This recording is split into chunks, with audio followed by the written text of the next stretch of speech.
Did you catch the moment when rookie Kiki shoved Sophie Cunningham to the ground?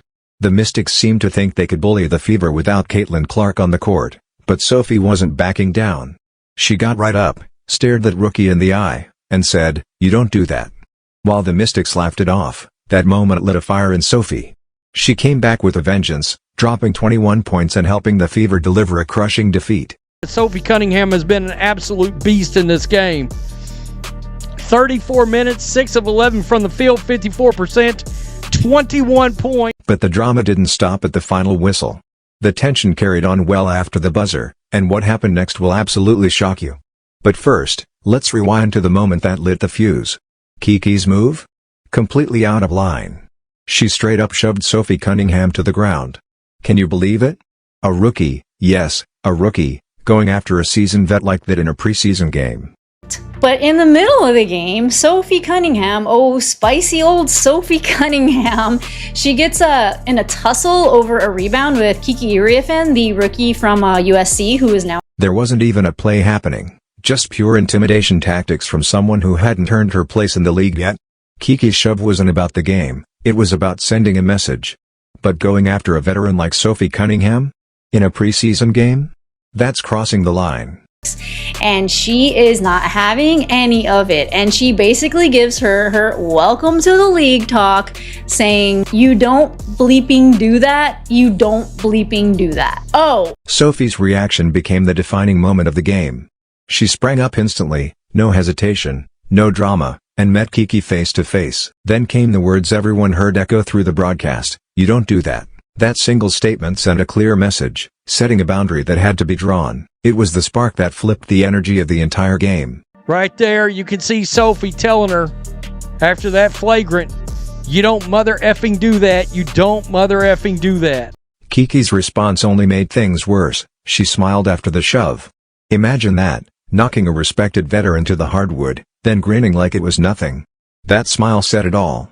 It wasn't just aggression, it was blatant disrespect toward an established player who's earned her place in the league. And that's Kiki Iriafen, and I gotta tell you, here we go with the smiling like you've done. I don't get it. This is the worst part of the WNBA. It is. A ton of reaction. The smiles afterward, let's get negative. DeWanna Bonner jumped into action, rushing over to confront Brittany. That's when DeWanna Bonner stepped in. She rushed over to confront Brittany Sykes, calling out the rookie behavior head-on. Bonner made it clear, that kind of disrespect wouldn't fly, not against her teammate. The moment underscored just how united this Fever squad has become, standing shoulder to shoulder against unnecessary aggression. Meanwhile, the Mystics bench watched with smug expressions, as if they believed the absence of Caitlin Clark made the Fever an easy target. Their body language said it all. They thought this was their moment to assert dominance over a team they saw as vulnerable. It's crazy. Look at this comment. "She's not fazed one bit by that spray tan MAGA bitch." Here we go. Need Kiki to whack her again. Guys, it's where we're at. I mean, what are we doing? Social media exploded in the aftermath. Fans across the board called out the Mystics for their dirty play and total disregard for basketball etiquette. Comment sections lit up with criticism, especially aimed at the rookie, questioning how someone with no credentials could show such blatant disrespect to established veterans. The message was clear, this kind of behavior has no place in the game. And the retards, as I like to call them, the RAHTARDS's, they are already now attacking Sophie Cunningham. Oh, they're mad. The MAGA Barbies got them angry. They're cheering on violence against this basketball player. This wasn't hard-nosed basketball, it was a rookie trying to make headlines through disrespect. But Sophie's immediate response showed exactly why she commands respect across the league. She stood her ground and made it clear to Kiki, she'd crossed a line, one that every professional knows not to break. That confrontation didn't rattle Sophie, it set the tone for everything that followed. She wasn't just going to speak up, she was about to show the Mystics exactly who they were messing with. That shove didn't weaken her, it lit a fire. And she made them pay the only way that truly counts, on the scoreboard. But we're right back where we were last year, folks. The season just started, and I mean, I guess we're going to have wars again. I mean, seriously, this league it's really crazy. Now, let's dive into the game itself. The Indiana Fever didn't exactly start off on the winning side of things. Because let me tell you, the Fever were kicking off the dust in the first quarter, giving everybody a lot of grace here. There was a lot of missed layups. There was a lot of bricking, and the defense wasn't really that great. That's right. The Fever looked completely out of sync without Caitlin Clark. They were down 24-13, and their defense was crumbling. It was like watching an entirely different team from what we've seen lately. The Mystics were all over them, running wild. And to be honest, it seemed like this game was going to be over before it even really began. But listen, the Mystics had a ton of picks.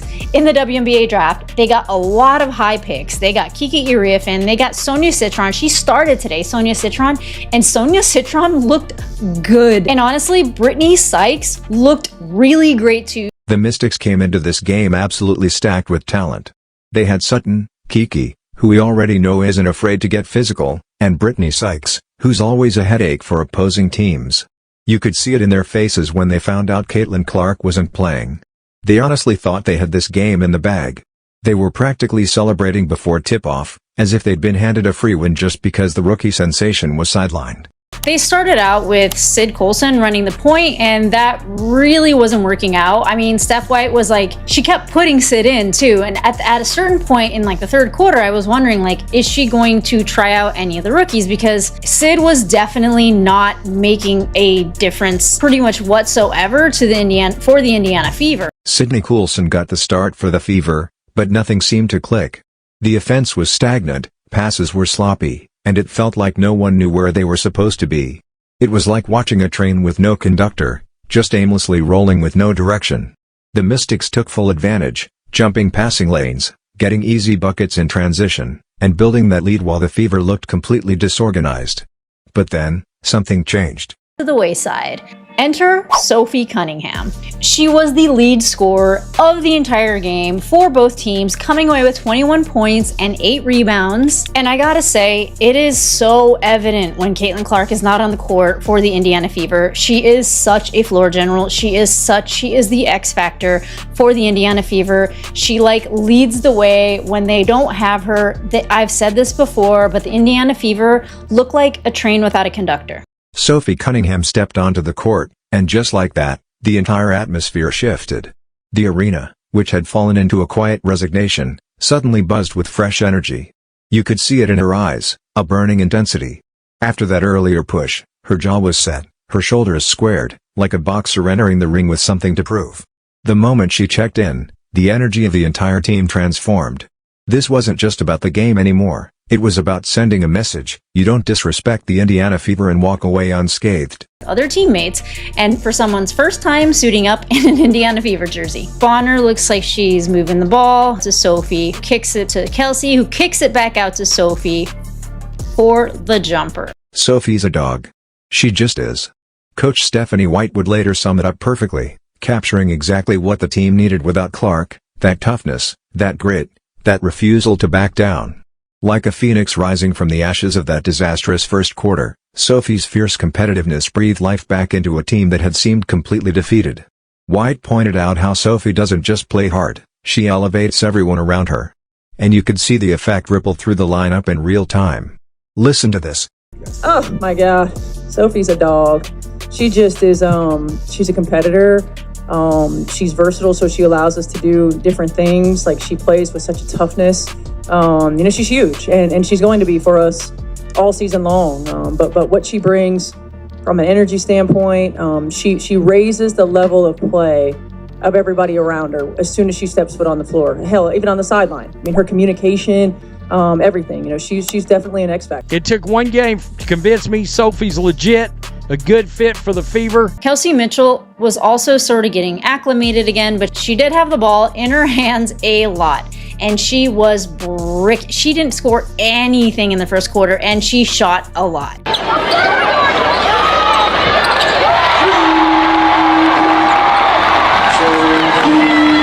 I didn't know this, but the Mystics refused to shake the hands of the Fever players after the game. I tell you, this league is just ate up with class. That's unbelievable. I've never seen anything like it. The classless players and acts across this league is wild. As well, it shouldn't be a surprise that we saw what we saw during the Mystics Fever game from the team that's owned by Sheila Johnson herself, of course, Mrs. Why Not Put the entire WNBA on the cover of Time magazine since Caitlin Clark got Athlete of the Year during a very race-driven, let's just keep it real, hatefully race-driven CNN interview not that long ago, just a few months ago that happened. So last night we read Time magazine where Caitlin Clark was named Athlete of the Year. Why couldn't they have put the whole WNBA on that cover and said the WNBA is the league of the year because of all the talent that we have? Because when you just keep singling out one player, it creates hard feelings. And so now you're starting to hear stories of racism within the WNBA, and I don't want to hear that happen. And then, of course, we see the tactics that spill on. They've taken on the persona of their owner. Let's just keep it real. Kind of thought that might happen. Dirty, classless, no professionalism, bad look. It's one thing to be physical. It's another thing to be slinging people on the floor, basketball court, and all this kind of stuff. And that's where it starts taking a turn. Good job. Good job. Look, we know we got a lot of things we need to clean up. But finding a way to win like that is really important. So if you did an excellent job just bringing everybody together and getting them on the same page. Great work. What they are pickup. Great job.